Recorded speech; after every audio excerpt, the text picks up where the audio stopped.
We are continuing our study in the book of Revelation. We are in chapter 17. As tradition is, I will continue from where we left off. I'll read up to the point from where we left off. Revelation chapter 17, the judgment of Babylon. And there came one of the seven angels which had the seven vials, and talked with me, saying unto me, Come hither, I will show unto thee the judgment of the great whore that sitteth upon many waters, with whom the kings of the earth have committed fornication, and the inhabitants of the earth have been made drunk with the wine of her fornication.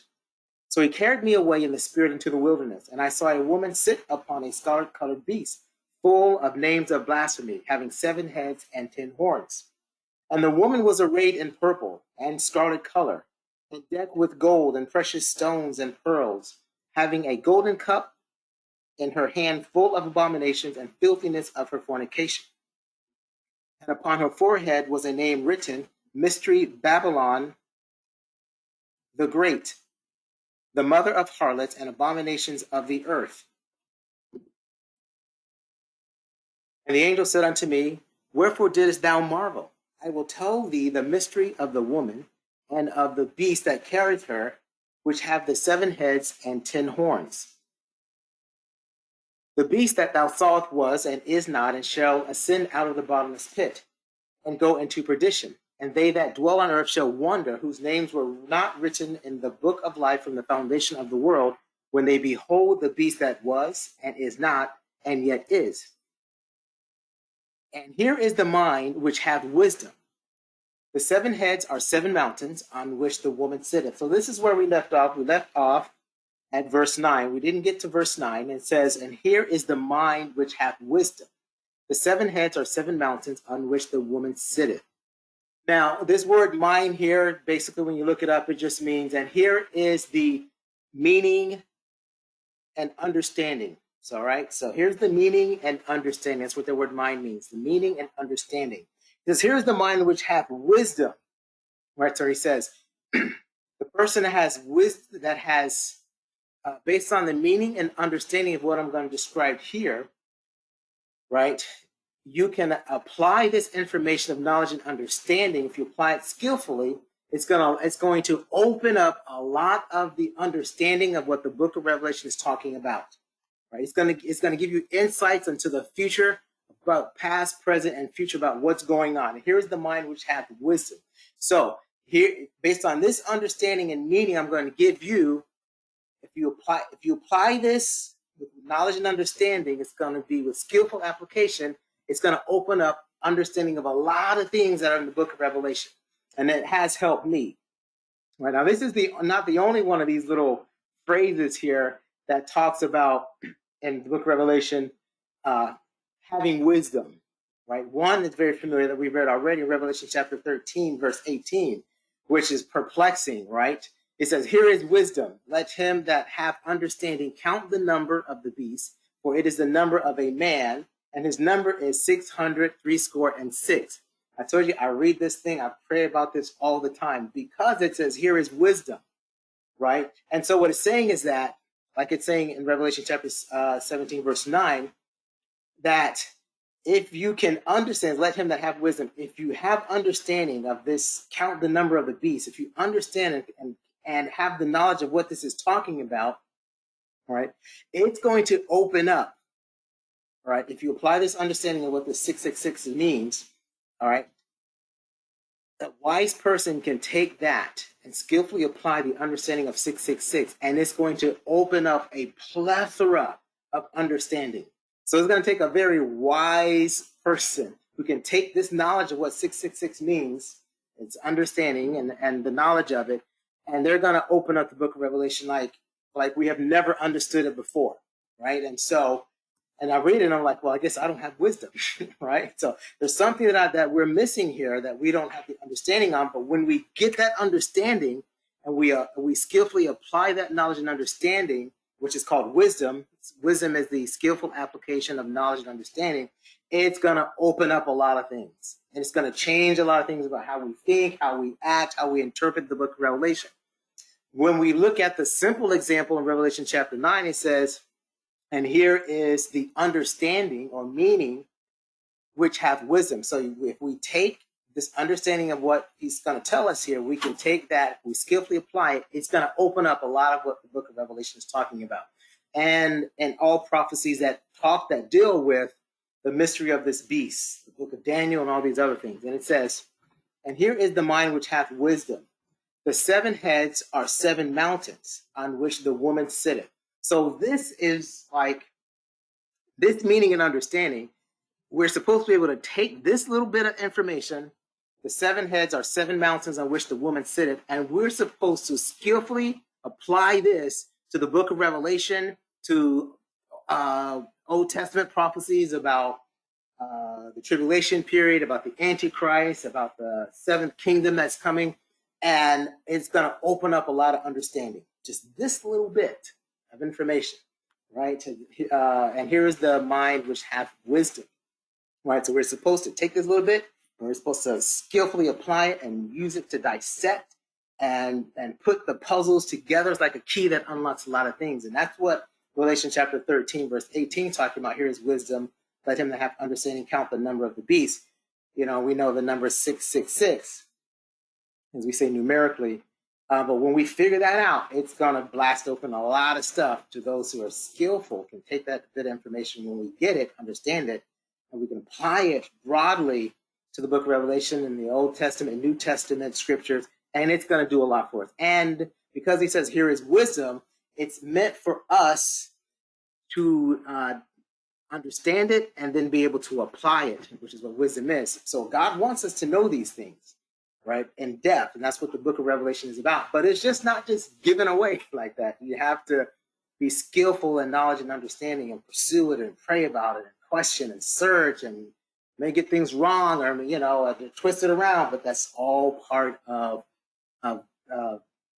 skillful application of knowledge and understanding that God is calling us to do when we read this book, right? But anyway, it says 7 heads are 7 mountains that sits which the woman sits upon. We know the woman, so here you begin to then, these are the pieces of the puzzle that you begin to put together, which is what I do, Bible scholars do, those who love to study the Bible scholars. You don't have to be a pastor or anything like that, or evangelist or any of the fivefold ministers to want to get into the Bible. Most of us, before we became part of the fivefold ministry, we started out with just a desire to put the puzzles together and find the keys to the answers to things, to what the meaning of the scriptures meant, you know, and prophecy, both past, present, and future, but also just understanding of the 4 gospels, things like that. So it's meant for all of us. But it says the 7 heads are 7 mountains.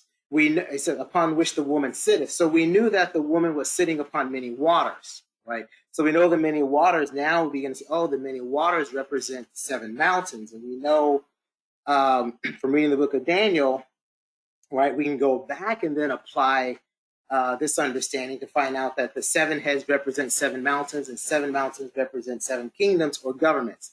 We're not going to go back through that in the book of Daniel, but and so that's one of the ways in which we use wisdom with this bit of just a little bit of this knowledge that we have, this understanding of what 7 mountains represent. We can begin to interpret a lot of things in the Bible, Old and New Testament. All right, so we already talked about what those 7 mountains or 7 kingdoms or government are, right? Egyptian empire. Well, Egyptian wasn't really an empire, but Egypt, Assyrian Empire, Babylonian Empire, the Medo-Persian Empire, the Greek Empire, and what we call Roman Empire I, and the revived Roman Empire, which we call collectively the revived Roman Empire II, which is the kingdom that the Antichrist reigns and rules over. Right. So that's where we get the 7 heads and 7 mountains, and mountain represents kingdom. We know that because if you go back, it talked about there was a in the book of Daniel talked about, I guess I'm going to talk about it.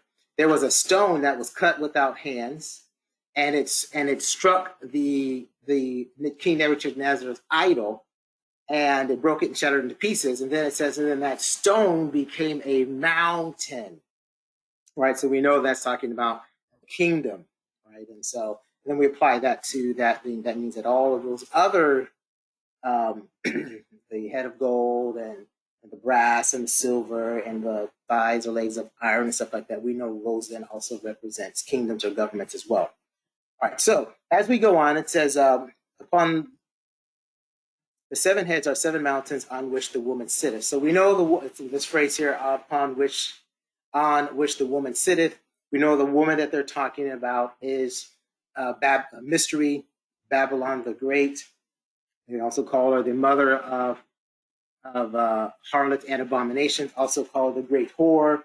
Right, that's the woman, the spiritual, religious, idolatrous system that rules and reigns over the world, over the kingdoms, things like that. So she dominates and reigns and controls over all of the great Gentile kingdoms, that keeps them going into idolatry and keeps pushing them further and further into the abominations. That's her goal. Keep pushing them further and further to the abominations, getting them ready to be God haters, right? And ready to fight against God and continue to kill the saints and fight against Christ. So she's pushing the kingdoms that direction as she goes and sits upon the scarlet beast, which represents Satan. It goes on and says, and there are 7 kings, 5 are fallen, and 1 is, and the other is not yet. Many of us, we already know what this is talking about here. It says there are 7 kings. So notice it talks about there are 7 heads, which represents mountains, which represents kingdoms. And then it says there are 7 kings. So we know that if you're a king has a kingdom, right? And so just like there's the kingdom of God, there's the kingdom of heaven, right? So which means there's a king, right? And so for each 7 mountain or 7 kingdoms, there also are 7 kings. And so that's just part of this understanding. And it says 5 are fallen, 1 is, and the other is not yet. And we already know the other is not yet coming. We know who these are. The 7 kings associated with the 7 kingdoms, the Egyptian, Assyrian, Babylonian, Medo-Persian, Greek, Roman Empire, and then the revived Roman Empire. All right, so we know that those are all of the 7 kings that ruled over those 7 empires. Now it says 5 are fallen. Many of us know at the time that John was writing this letter, right, the Egyptian Empire had already fallen, the Assyrian Empire had already fallen, the Babylonian Empire had already fallen, the Medo-Persian Empire had already fallen, and the Greek Empire had already fallen. Because when John wrote this was the Roman Empire was in place at that time. Right, so that's common knowledge to everyone. And it says, and 1 is. The one that is the one is at the time that John was writing this letter. That's the one that is. So that is represents the present tense. And at the present tense time when John was writing, the Apostle John was writing this letter, the Roman Empire was the one that was ruling and reigning at the time. And that was the time that Christ was there, the time that the church was established, right? It was during the time of the Roman Empire. That's the one that 1 and 1 is. The other thing it says here, the other is not yet come. So we're talking about kings here. Right? It says the other is not yet come. And the one that has not yet come, that is the king that has not yet come, is the Antichrist. The Antichrist has not yet come. We're talking about 7 kings here. And then it goes on, it says, and when he cometh, he must continue a short space. When it says, when he cometh, he must continue a short space, we know that when the Antichrist comes, he's just going to continue just a very short space. We know that space is just the 7 years of the Great Tribulation period. So we call that a short space. Sometimes it's called a little season, right? And that's another phrase that's used to discuss the Great Tribulation period. Is called a little season, right? Or here, a short space. Now, when we talk about the 7th king, right? John, I believe, is the one, the Apostle John is the one that calls him the Antichrist, right? But in the book of Revelation, it's very kind of complex, the way he entangles the Antichrist with this beast and this kingdom. When we go back and we look at, we're talking about the other that has not yet come, we're talking about the Antichrist, right? He doesn't just call him the Antichrist in the book of Revelation. And we don't know, it's not called the Antichrist in the book of Daniel or in the Old Testament prophecies either, right? But the book of Revelation is called the beast a lot. He's just called the beast. Revelation chapter 13, verse 1 through 3, instead of calling it the Antichrist, he calls him the beast with a kingdom. And I'll show you that when you look at Revelation chapter 13, verse 1 to 3 says, and I stood upon the sand of the sea, and I saw a beast rise up out of the sea, having 7 heads and 10 horns, and upon his horn 10 crowns, and upon his head the name of blasphemy. And the beast which I saw was like unto a leopard, and his feet were as the feet of a bear, and his mouth as the mouth of a lion. And the dragon gave him his power, his seat, and great authority. Now, when you read verse 2, you would think that he is talking about the beast with, how do I describe it here? Well, I'll just say, like, verse 2 is talking about the Antichrist. The Antichrist is described as a beast. And verse 2, he is talking about what the Antichrist looks like as a beast. Because it says he's describing the Antichrist here. He says, these are the powers and the feature and the nature of the Antichrist, based on the authority that is given to him and the power that's given to him. So Satan is going to give the Antichrist his authority, his seat, and his power. And when he turns over, when Satan, the dragon, turns over his power, his seat, and his great authority, this is what it looks like. There's a semicolon there where it says, as the mouth of a lion. And it says, and the dragon gave him his power, his seat, and his authority. Well, this is talking about the Antichrist here. The beast here in verse 2 is talking about the Antichrist. And when the dragon gives him his power, his seat, and his authority, it looks like this Antichrist has the features of the kingdoms that came before, because Satan had the power and authority to give those kingdoms. And with that comes authority and power and stuff like that. So the Antichrist is being described in verse 2 as having features of a leopard, of his feet as the feet of a bear, and his mouth as the mouth of a lion. We know this is talking about the Antichrist as a beast, because it says, and the dragon gave him his power, gave him his seat, and gave him great authority. So sometimes when we look at this, the beast is described as a beast, right? But the person as a beast, but then the beast is also described as a beast kingdom. But here, when it talks about the other is not yet come, and when he cometh, he must continue in short space. When the Antichrist does come, he's described as a beast, and he has the abilities that I think we said when we do the research, the leopard represents the Greek Empire, I believe. The lion represents the Medo-Persian Empire. I can't remember what the bear represents at this point. Maybe somebody can remind me of it, but which one are we missing here? But he's going to have the authority and the power and the ability, both military might, stealthness. He's going to have all of that is going to be all combined in him. That's the power, seat, and authority that's been given to the Antichrist himself. That's what he's going to be like if you could see him spiritually and see the authority and power and extent and range of his power that he's going to have. Is going to be like those kingdoms that existed before, but Satan has given all of it to just one person. All of it. One person like that. Now, in the context of verse 1, 2, and 3, he's also describing the beast and the kingdom of the beast.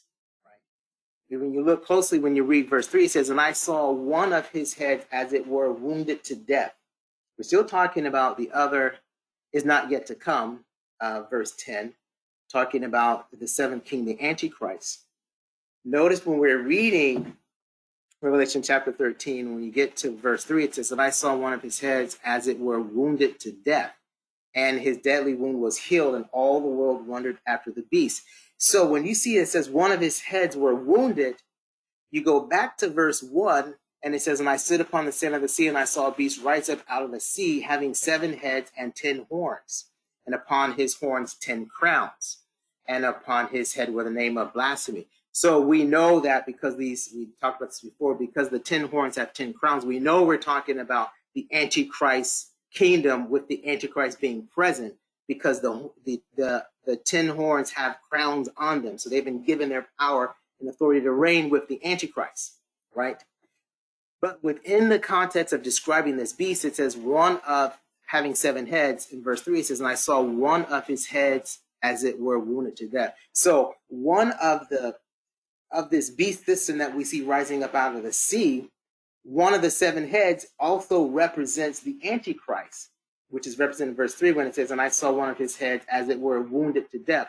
So it's very complex, because like he's saying, when we talk about the other is not yet come, speaking of the Antichrist, he is described as this beast, the Antichrist, personally, as likened to a leopard, a bear, and the mouth of a lion, right? He has all these features because the dragon gave him his power, his seat, and authority. So when it talks about his power is likened to the leopard, right? When it talks about his seat is like the feet, and his great authority is like the mouth of a lion.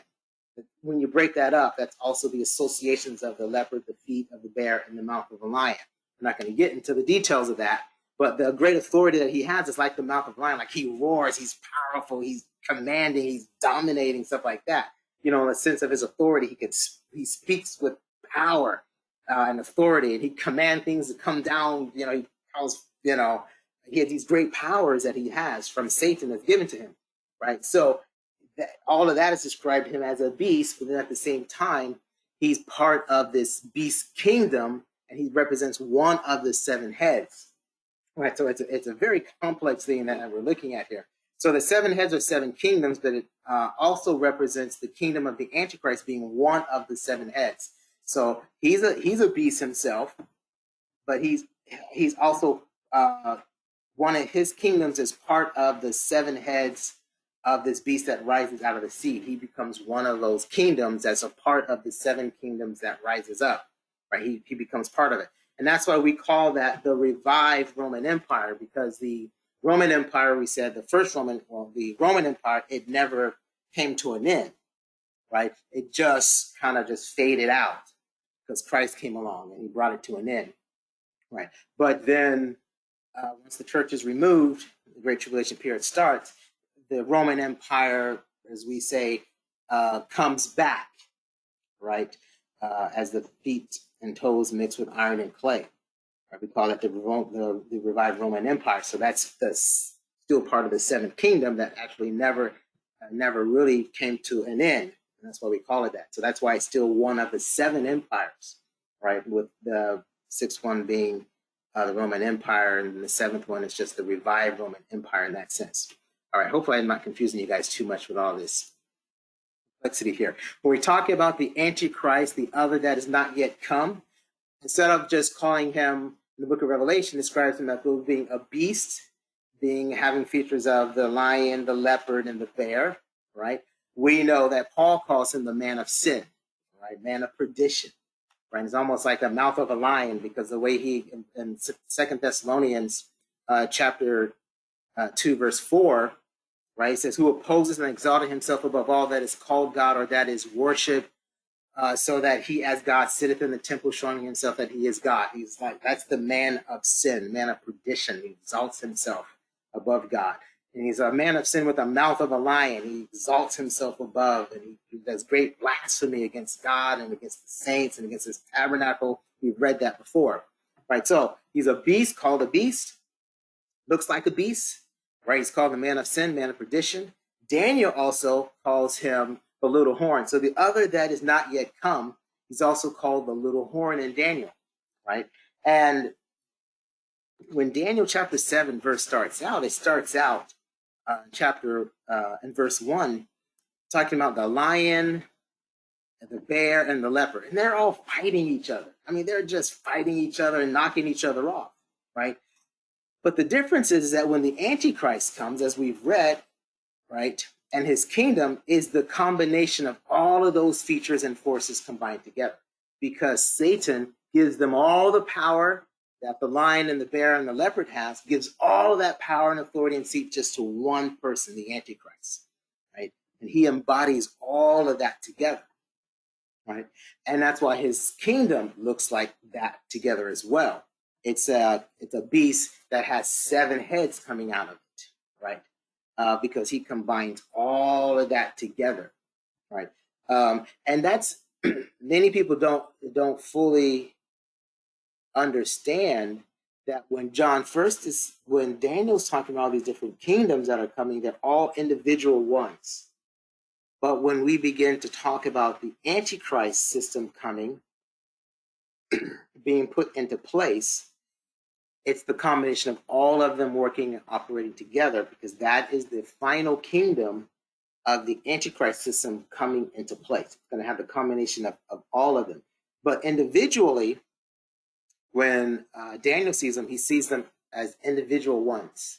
All right. But when we look at what one of the visions that Daniel sees is it all combined together. It's the building together of the coming Antichrist system, all coming together to represent the total Antichrist system.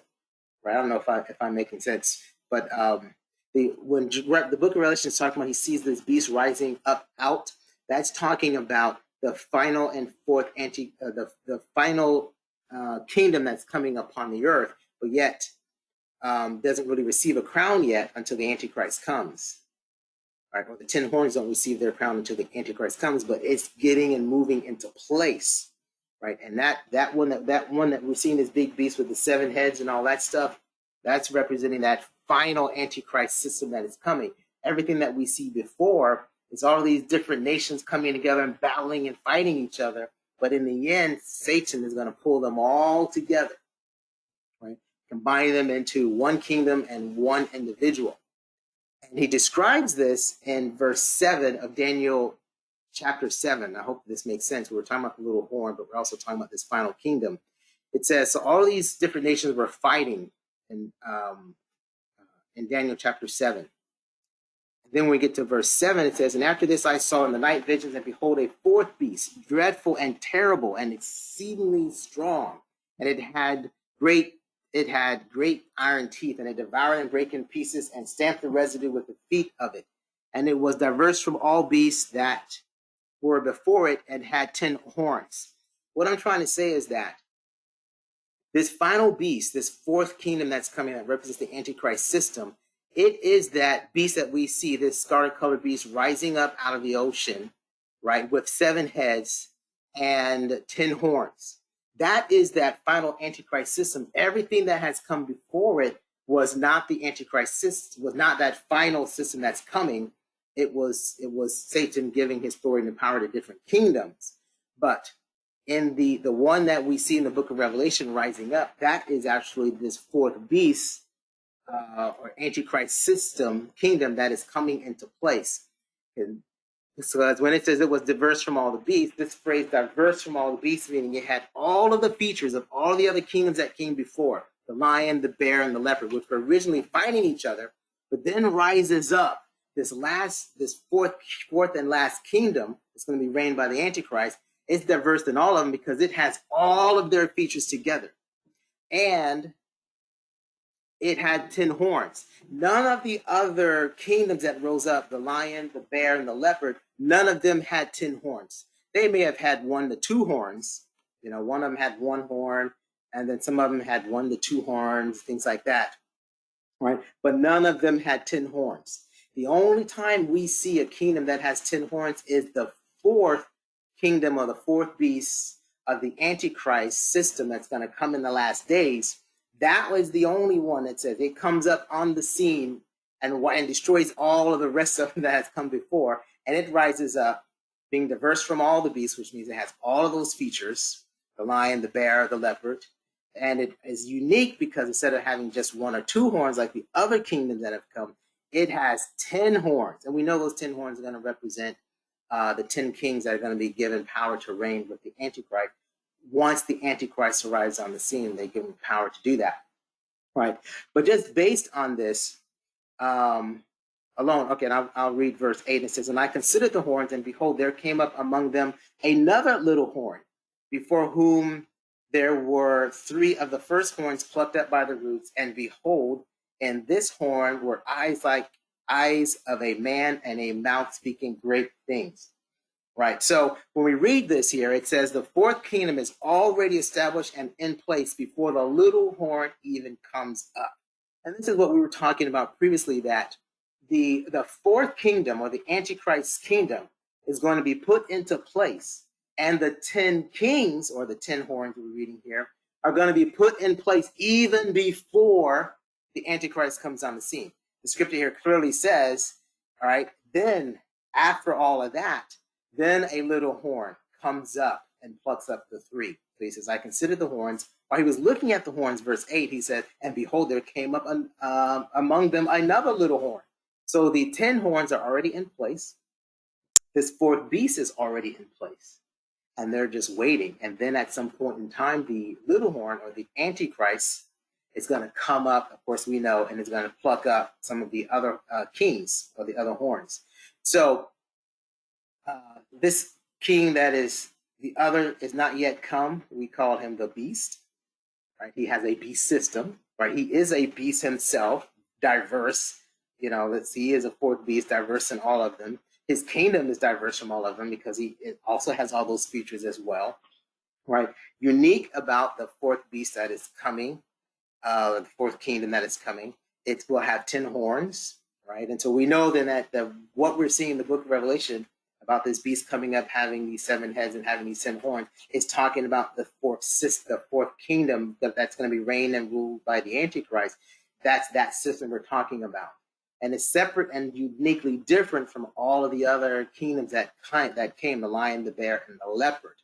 Right? So we're reading the book of Revelation. We're reading about this colored beast and its 7 heads. We're uniquely talking about what Daniel called in chapter 7, verse 7, that fourth beast, which is dreadful and terrible and had 10 horns. And again, right, the fourth kingdom or the kingdom of the Antichrist, or also what we would call the 7th kingdom, right, has to be already in place, along with the 10 kings already in place before the Antichrist or the little horn comes. All right, so the Antichrist is also called the little horn, man of sin, man of perdition, also the beast. I put a lot of stuff on here, but sometimes I put this in advance, and then sometimes I don't want to move forward with it. When you're reading Daniel chapter 3, he continues to call the Antichrist, or the other is not yet come, which is the Antichrist. He also calls him the little horn, and he describes him in this battle that is going on between. He arises after a battle takes place between the Medo-Persian Empire, which is represented as a beast called a ram, and they get knocked off the scene by the upcoming Greek Empire, which is represented as a he-goat.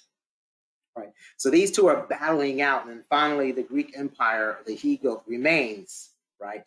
And then Daniel gives us a revelation of what happens after the Greek Empire comes into place. It says, and I was considering, behold, and he-goat came from the west on the face of the whole earth and touched not the ground. And the he-goat had a notable horn between its eyes. So notice how we're seeing here that the ram, which represents the Medo-Persian Empire, it had a horn, but it was only just one notable horn, right? Whereas the beast of the kingdom of the seventh kingdom of the Antichrist, right, it's going to have 10 horns. So it's uniquely different and more diverse. That's also what that more diverse is. It also has these 10 kings, ruling along with the 7 heads. It's very diverse. Has lots of different representation in it, because it's a worldwide representation as well. It says, and he came to the ram that had 2 horns, which I had seen standing before the river, and ran unto him in the fury of his power. And I saw him come close unto the ram, and he was moved with choler against him, and smote the ram, and brake his 2 horns, and there was no power in the ram to stand before him. And he cast him down to the ground, and stamped upon him, and there was none that could deliver the ram out of his hand. Therefore the he-goat waxed very great when he was strong, and the great horn was broken, and it came up 4 notable ones from the 4 winds of heaven. All right, so what this is talking about is that the Medo-Persian Empire, represented as a ram, and the he-goat, which represents the Greek Empire, they had conflict, and the Greek Empire prevailed. Right? And that's the he-goat waxed very great and became strong. But eventually the great horn was broken. It lost its power. And then 4 notable horns toward the 4 winds of heaven occurred. So basically, most of you guys know history. The Greek Empire fell, and 4 commanders took over the Greek Empire. Right? Then what's noted after that, it says, and then out of one of them came a little horn. So anytime we see this phrase little horn, we know we're talking about the Antichrist, when we're talking about Daniel's prophecy. So a little horn comes forth, which wax exceeding great toward the south, toward the east, and toward the pleasant land. So again, when we see he's waxing great toward the pleasant land, we know we're talking about the Antichrist, because the Antichrist definitely, he goes into the pleasant land, which represents Israel. Israel is the pleasant land, right? And it says here that he waxes great toward the south, which means he's coming from the north, and he comes from the north, pushes south, pushes east, and toward the pleasant land. And I'm just saying that because we're going to talk about how he's actually Turkey. So when we talk about the Greek Empire that breaks up into 4 parts, the Antichrist is going to come from one of those 4 parts that the Greek Empire was broken up from. All right. And here's a picture of the Greek Empire, which was put together by Alexander the Great. And some of the major countries that were ruled over by the Greek Empire was Italy, Sicily, Syria, Turkey, Judea, Egypt, Mesopotamia, Persia, North Africa, and they went as far as west as France as well. Right. The key one that I kind of highlighted here was Turkey. Turkey was one of the areas of the divisions that the Greek Empire broke into. Turkey was one of the major parts of it, right? Which is important because I'm going to show you that that little horn that's going to rise up from out of the 4 parts that the Greek Empire broke up into. Turkey, I believe, is where the little horn rises up out of, or the Antichrist rises up out of that, right? The Roman Empire later came along and displaced the Greek Empire, right? But this is some time down the road. The Roman Empire breaks up again into 2 parts, a Western and an Eastern empires, right? The Western Empire was ruled by, its capital was in Rome, Italy, and the Eastern part, the Roman Empire, was its capital of the Eastern Roman Empire was Istanbul, Turkey. And that's very important because, right, we're going to show you, you're going to see how the little horn, or the Antichrist, he's going to come from Turkey, right? He's going to come from out of Turkey. And so we see Turkey is always mentioned and always a part of these kingdoms, and it becomes very, very, very critical. So when we're talking about the revived Roman Empire, right, we know then that previously the Roman Empire is divided into 2 parts, which represents the 2 legs from Daniel's prophecy of the great statue, right? That it has 2 legs, right? The Roman Empire that was made of iron has 2 legs, and that represents the western part of the Roman Empire and the eastern part of the Roman Empire. And the eastern part of the Roman Empire, with Turkey, or Constantinople was a former name, but now we call it Istanbul, Turkey. That's where their headquarters is located, right? But anyway, we will get back to that. So this other that is not, the other is not yet come. Speaking of the Antichrist, he's called the beast. He's called the little horn. He's called the man of perdition, the man of sin. He's also called the king of the north. So we're talking about the 7th king that is not yet come, right? We're looking for him. We're trying to figure out, okay, where is he coming from? How do we identify him? And that's what I'm talking about here, because the other is not yet come, so we should be trying to identify, see what the scripture says about this other that is not yet come. All right, and when he cometh, he must continue short space, speaking of the Great Tribulation period. Daniel also says that he's the king of the north. And I'm not going to read all of Daniel chapter 11, but verse 29 through 45 gives us a little history, a lot of the warfare that's going on, dealing with the Antichrist called the king of the north. It says, and it says king of the north, that's important. The reference point for the Bible is Israel as the reference point. And what is north of Israel that is relevant to the other scriptures that we've read? That is Turkey. Turkey is north of Israel, right? But it says, and at the time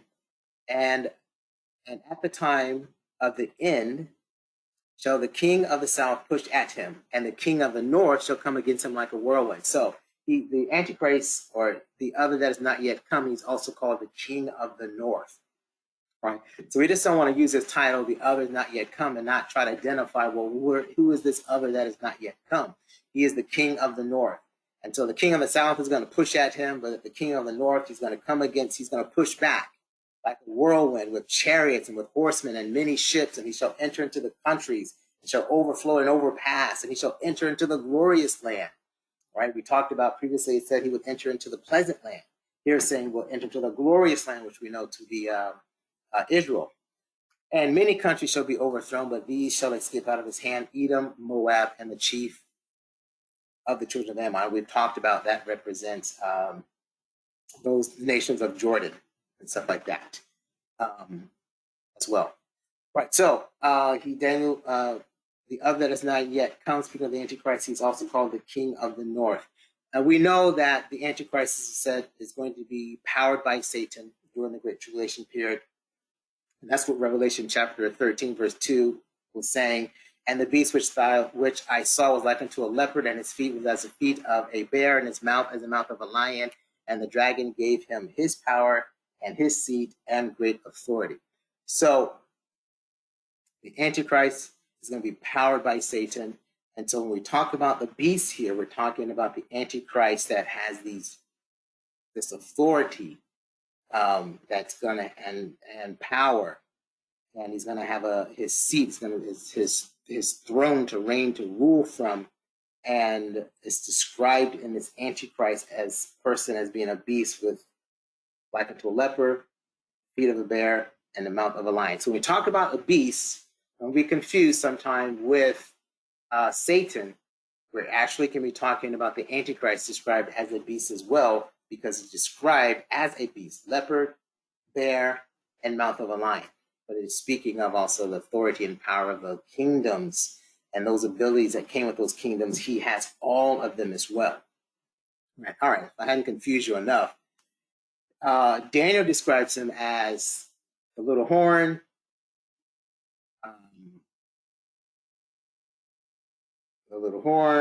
He describes him as the King of the North. Daniel describes him as that prince that shall come.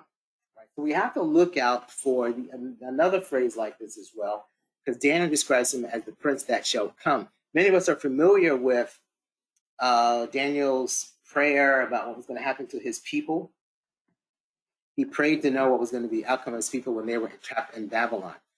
And understanding was given to him in Daniel chapter 9.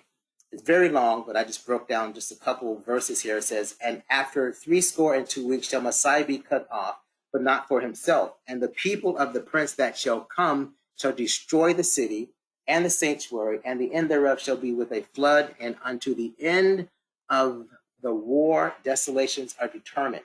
And he shall confirm the covenant with many for 1 week, and in the midst of the week he shall cause the sacrifice and the oblation to cease, and for the overspreading of abominations he shall make it desolate, even until the consummation, and that determined shall be poured upon the desolate. This phrase here, it talks about the Messiah. The Messiah is a prince as well, right? But it says, and the people of the prince that shall come. The people of the prince, that's not talking about Christ. That's talking about the Antichrist. The Antichrist, he's the ultimate chief person, or has the ultimate spirit of the Antichrist, that has the desire to stamp out Christ, remove Christ, speak against Christ, fight against God, right? He's going to be cut. The Christ was cut off, but the spirit behind all of that is embodied in the prince of the people that shall come. There's a prince that is coming, this other that is not yet come. Daniel describes him as the prince that shall come. We know he's not talking about Christ, because it says the people of the prince that shall come shall destroy the city and the sanctuary. And it says, and the end thereof shall be with a flood, and unto the end desolations. And it goes on, it says, and he shall confirm the covenant for many weeks. And then, of course, he's going to cause the sacrifice and oblation to cease. So we're not talking about Christ here. And the people of the prince that shall come.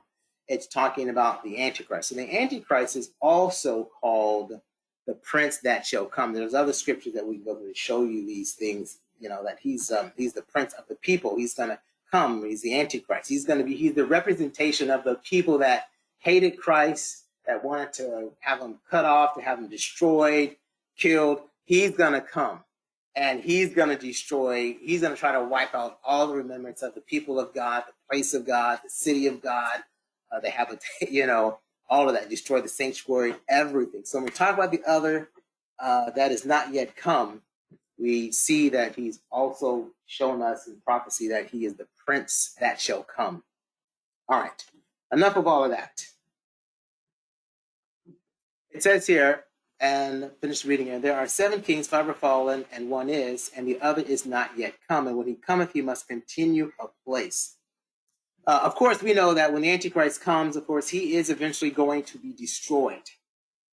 And in Daniel chapter 2, verse 34 to 35, it talks about Christ is going to come and he's going to destroy him. And it says, in Daniel chapter 2, it says, verse 34, thou sawest till that a stone was cut without hands, which smote the image upon his feet, that were of iron and clay, and brake them in pieces. We're reading Daniel's vision of the King Nebuchadnezzar's dream of a statue that was created, a head of bronze, and with all of the other body parts representing the iron, clay, brass, silver, and gold, right? At the end of when the feet, describing from head to toe, after it was established, it talks about that Christ is going to come and he's going to destroy it. He's described here, thou sawest till that a stone was cut out without hands, which smote the image upon his feet, that were of iron, clay, and brake them in pieces. Then was the iron, the clay, the brass, the silver, and the gold broken to pieces together, and became like chaff of the summer threshing floors. And the wind carried them away, that no place was found for them. And the stone that smote the image became a great mountain and filled the whole earth. So we know that stone that we're talking about here at the end of verse 35 represents Christ. And Christ strikes the image, and we're talking about the Antichrist kingdom. Strikes it. It finally all comes together, right? And he strikes that image, and then that stone becomes a great mountain and filled the whole earth. So Paul talked about the stone that the builder rejected, right? We see here now becomes a great mountain. And this stone that we're talking about is both the King Christ, but it says it becomes a great mountain, right? And so it's talking about both the king, but it's also talking about a kingdom as well. So the two are kind of intertwined together. And it's hard to separate the two out. It says the stone that smote the image became a great mountain and filled the whole earth. And so it's the same kind of intertwined, interconnectedness that we see with the Antichrist. The Antichrist represents both a person, like Christ is a stone. The Antichrist is not a stone, but he's kind of like iron and clay, I guess, right? But he's also part of this. It also represents a kingdom as well, like this beast that rises up having 7 heads, and he's one of the heads. It says, right? And so as we see the stone and the mountain. Right. We see in Revelation, it talks about the mountain as well. So, and also this all tied in. So the Antichrist is tied in as the beast. He's also tied in as the kingdom. They're all kind of twined in and one and the same as well. Just like Christ is a stone, right? He's a person. He's an individual. He's the king. But at the same time, he also represents, he is a mountain. He has a kingdom that fills the whole earth as well, just like the Antichrist does. Takes over the whole earth as well. So it's very complicated, but it's hard to separate sometimes the Antichrist as the beast and the Antichrist as his kingdom as the beast as well, because they're all part of the same thing, all kind of mixed up in there together. All right, moving forward, it says, there are 7 kings, 5 are fallen, 1 is, and the other is not yet come, and when he cometh must continue a short space. The short space that we're talking about, we know that's talking about the Antichrist system. It's talking about the Great Tribulation period. When he cometh, he must continue short space. That's the end. That's the Great Tribulation period. Verse 11 says, and the beast that was and is not, even he is the 8th and is of the 7th and goeth into perdition. Okay, wow. All right, take out your papers. We're going to have a pop quiz on that right there. Right? But no, it says, and the beast that we're talking about here, it talks about that there are 7 kings. Then it talks about the beast. The beast that we're talking about is going back to the beginning of Revelation chapter 17. We're talking about this beast here representing Satan, right? So the beast that we're talking about here is Satan. He is the beast that was, which we said was in the past tense, right? Talking about how Satan existed at one point as the dragon, as a beast, warring in heaven, we said. He was also in existence in the Garden of Eden as the serpent. That's another beast. So he's the beast that was in the past tense, right? And it says, and is not. We talked about the is not is in the present tense, right? Meaning that he exists, but he's rendered powerless, right? He is not, right? We said that because he was defeated by Christ on the cross, and we read some scriptures of how Satan strips, Christ strips Satan of his power over with death, right? Christ has taken that, right? But then it goes on and says, talking about Satan, that he is the 8th. So what does it mean when it says he is the 8th? This verse follows verse 10. Verse 10 was talking about 7 kings.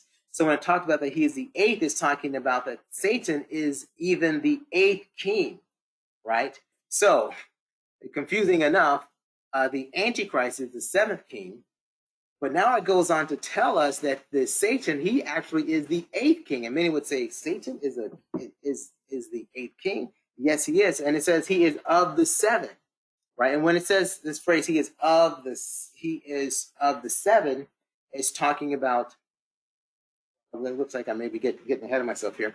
The phrase 8th, when it says, and the beast that was and is not even he is the 8th. So we said Satan, it becomes the 8th king, right? And that word 8 represents the word 8, or the number 8 is associated with a new beginning. We talked about that 8 represents a new beginning. Like, for example, the circumcision of a male child who is Jewish occurs on the 8th day, meaning that it's a new beginning. It was the covenant that God established with the nation of Israel, right, to establish a new beginning for the nation of Israel. He took the people out and he gave them these ceremonies and ordinances, and that was a new beginning for them. He was going to be their God, and he was going to be with them and take care of them and things like that. It represents an 8th the 8 represents a new beginning. So when the Antichrist comes on the scene and that new kingdom comes, the 7th kingdom comes on the scene, right? It's a new beginning. It's something that we've never seen before. It's something that is like unparalleled. Scripture describes that nothing has ever been like this before. Nothing will ever be like this 4th and final kingdom that's going to come. And Satan is going to be the 8th king. That's part of the 7 kingdoms that are brought together under the 7th king, which is the Antichrist. Satan is actually going to be the 8th king, ruling and reigning. He's going to be reigning and ruling with it as the 8th king. Now, many of you may not be familiar that Satan is a king. When you look at Ezekiel chapter 28, verse 12 through 18, it begins with talking about the Antichrist. In chapter 20, it begins talking about the Antichrist. He's called the king of Tyre. Then it goes on to talking about the king of Tyrus. And if you don't pay attention to it, many of you just think, like, okay, well, we just think, Ezekiel just starts into prophecy about a king, and then the Holy Spirit switches him to talk about something else. But what it actually is that he starts out talking about the king of Tyre, which is the Antichrist. Then it switches to talking about the king of Tyrus. And as you continue reading it, it's revealed that, oh no, this is talking about Satan. And I'll read it for you, Ezekiel chapter 28, beginning at verse 12. It says, Son of man, take up lamentation upon the king of Tyrus, and say unto him, Thus saith the Lord God, thou sealest up the sum, full of wisdom and perfect in beauty. So many of us know that immediately want to read that. Oh yeah, this is talking about Satan, right? Or Lucifer. Thou hast been in Eden, the garden of God.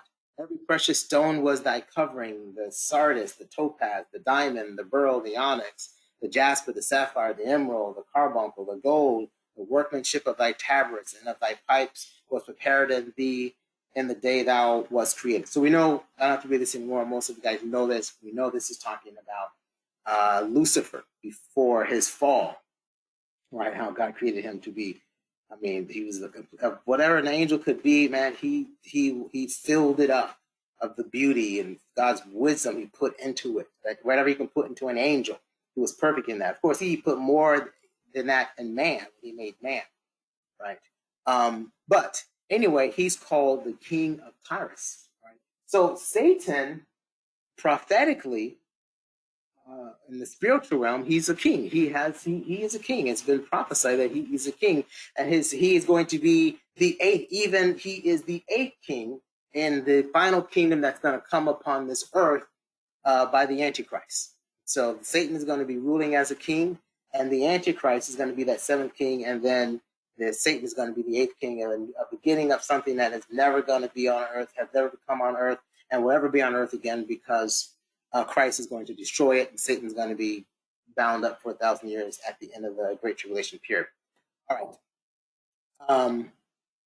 And it says, and is of the seven. So, and the beast that was and is not, even he is the eighth. So we're speaking of Satan.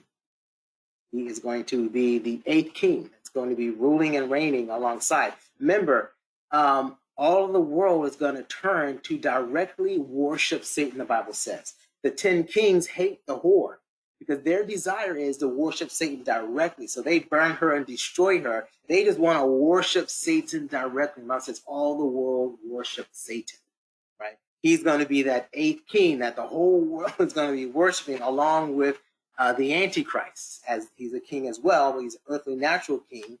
But they're going to worship Satan as king himself, you know. That's what it says. He is of the seven. We're talking about of the seven. Of all the kings and kingdoms, kings with their kingdoms that have come before, right? Satan was of all of them. That word "of" means is that he has a relationship with them, and they belong to him, right?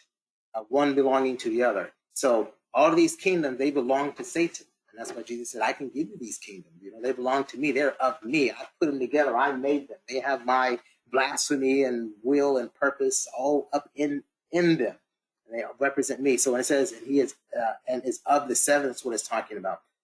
All those kingdoms that have come before, Satan is a part of it, right? He helped put it together. They belong to him. He has a relationship with them, right? And that he empowers all the other kings.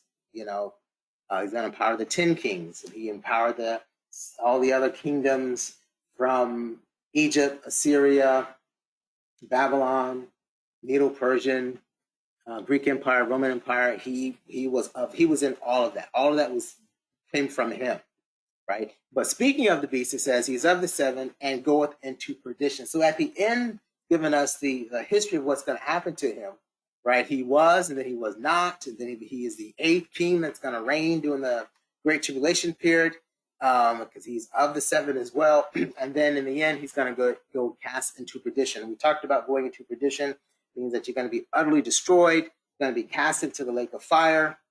But it speaks of eternal damnation. There's no hope. There's no salvation. There's no life.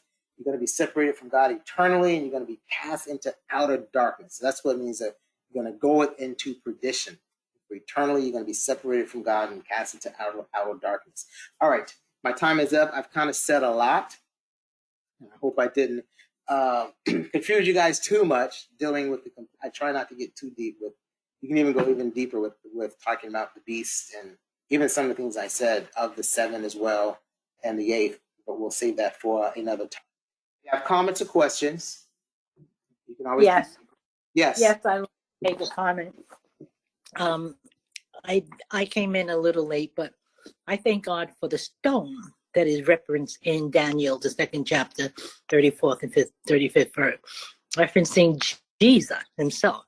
The rock, the stone that actually has cut away this